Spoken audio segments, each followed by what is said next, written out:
پڑوس میں بیٹھا ہوا ایک شخص، اس نے جب یہ الفاظ سنے کہ یہ عورت ایسے الفاظ کہہ رہی ہے کہ اللہ میں نے تجھ کو، اگر تو راضی ہے تو میں راضی ہوں، پھر بھی میں نے تجھے معاف کیا، یہ کون ہوتی ہے اللہ کو معاف کرنے والی؟ اس کی کیا حیثیت اللہ کو معاف کرنے؟ تو اس نے وہاں پر موجود جو وزیر، جو محافظ تھے، اس کو کہا کہ دیکھو یہ عورت اس طریقے سے دعا کر رہی ہے۔ تو محافظ کا دستہ آیا، وہ مستورات کو، اس خواتین کو لے کر کے وہ جو ہے بادشاہ وقت کے پاس پہنچے کہ دیکھو یہ عورت کی شکایت کی گئی کہ یہ عورت خانہ کعبہ کے پاس بیٹھ کر اللہ کے سامنے ایسی دعا کر رہی تھی کہ اے اللہ اتنا سب ہونے کے بعد اگر تو راضی ہے تو میں تجھ کو معاف کرتی ہوں اور میں بھی تجھ سے راضی ہو جاتی ہوں۔ تو اس کی کیا حیثیت، یہ ایسے اللہ کو بولے؟ تو چنانچہ بادشاہ وقت نے جب یہ الفاظ سنے تو اس نے عورت سے کہا اور پوچھا کہ بتاؤ اماں کیا بات ہے، کیوں آپ نے اس طریقے کے الفاظ کہہ رہے دعا میں، کیا معاملہ ہے؟ تو اس عورت نے یہ بات بتائی کہ دیکھیے بادشاہ محترم، میری 3 اولادیں تھیں، ایک اولاد کی عمر 12 سال کی تھی، ایک اولاد کی عمر 6-7 سال کے قریب تھی، اور ایک اولاد میری گود میں تھی۔ چنانچہ ایک میرا بڑا بیٹا 12 سال والا وہ کہیں پر گیا، اس نے دیکھا کہ اس طریقے سے جو ہے ایک بکری کو ذبح کیا جا رہا ہے، تو وہ گھر میں آیا، اپنے چھوٹے بھائی کو اس نے کہا کہ ارے تیرے کو معلوم ہے میں نے آج دیکھا ذبح کیسے کیا جاتا ہے، چل ہم لوگ کھیل کھیلیں گے۔ چنانچہ وہ گیا کچن میں اور اس نے چھری لی، اور وہ چھری تیز تھی، اپنے بھائی کو ہی وہ لٹایا، اور لٹانے کے بعد اس نے جو ہے اپنے بھائی کے گردن پر وہ چھری گھما دی۔ جیسی وہ چھری اس کے گردن پر چلی، بس وہ خون کے فوارے نکلے۔ اب یہ بھائی بڑا والا دیکھ کر گھبرا گیا، پریشان ہو گیا، اور جو بھائی جس کے گلے پر چھری چلی، ایک زوردار چیخ اس کی زبان سے نکلی۔ اب یہ بڑا بھائی ڈر کے مارے گھر سے فرار ہو کے بھاگ گیا۔ اب جیسی چیز ملی، ماں جو ہے بھٹی پر تندور کے پاس بیٹھ کر، گیس کے پاس بیٹھ کر اپنے بچے کو ایک طرف رکھ کے روٹی اور کھانا پکا رہی تھی۔ جیسی آواز سنی تو فوراً اٹھی، دوڑتی ہوئی جب کمرے میں آئی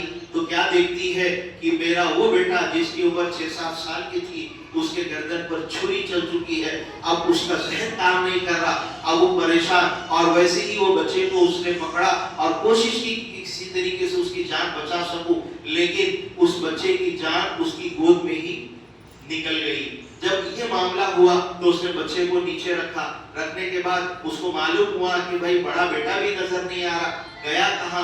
چنانچہ وہ باہر نکلی ڈھونڈتے ہوئے، گیا کہاں، کدھر ہے، کہاں ہے؟ جب گاؤں والوں کو معلوم ہوا کہ بڑا والا بیٹا مل نہیں رہا، صبح سے شام تک کا وقت ہو گیا، سب ڈھونڈنے میں لگے ہوئے ہیں۔ اب چنانچہ شام کو مغرب سے پہلے کا ایک وقت ہے، گاؤں کے قریب میں ایک کنواں تھا، وہاں کنواں پر ایک جو ہے صاحب نے زور سے چیخ پکار کی کہ بھائی گاؤں والوں ادھر آؤ، گاؤں والوں ادھر آؤ۔ جیسی وہاں پر لوگ جمع ہوئے تو کیا دیکھتے ہیں کہ کنویں کے قریب میں ایک لڑکا مرا پڑا ہے، پورا جسم نیلا ہو چکا ہے، یعنی وہ جو ہے اسی کا بڑا والا بیٹا تھا۔ ڈر کے مارے کنویں کے پیچھے وہ چھپ گیا، پیچھے جو بانس کے جو یہ آتے ہیں، بمبو کے جو درخت ہوتے ہیں، وہاں وہ چھپ گیا۔ وہاں پر کوئی سانپ موجود تھا جس نے اس کے بچے کو ڈس لیا اور وہ زہر جسم پر اثر کر گیا، اور وہ بڑا والا بیٹا بھی وہی کنویں کے قریب انتقال ہو گیا۔ پھر ماں کو یاد آیا کہ ارے چھوٹا بیٹا بھی تندور کے پاس میں نے چھوڑ دیا تھا، ارے اس کا کیا ہوا؟ جب یاد آیا تو ماں دوڑتی ہوئی ننگے پاؤں واپس جو ہے اپنے گھر کی طرف گئی تو کیا دیکھتی ہے کہ چھوٹا بچہ بھی کھسک کھسک کر تندور کے اندر جا کے جل چکا۔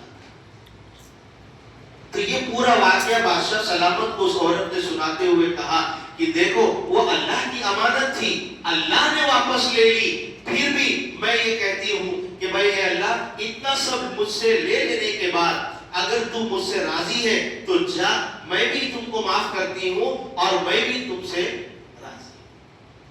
تو یہ الفاظ سن کر اس بادشاہ کا بھی دل پگھل گیا۔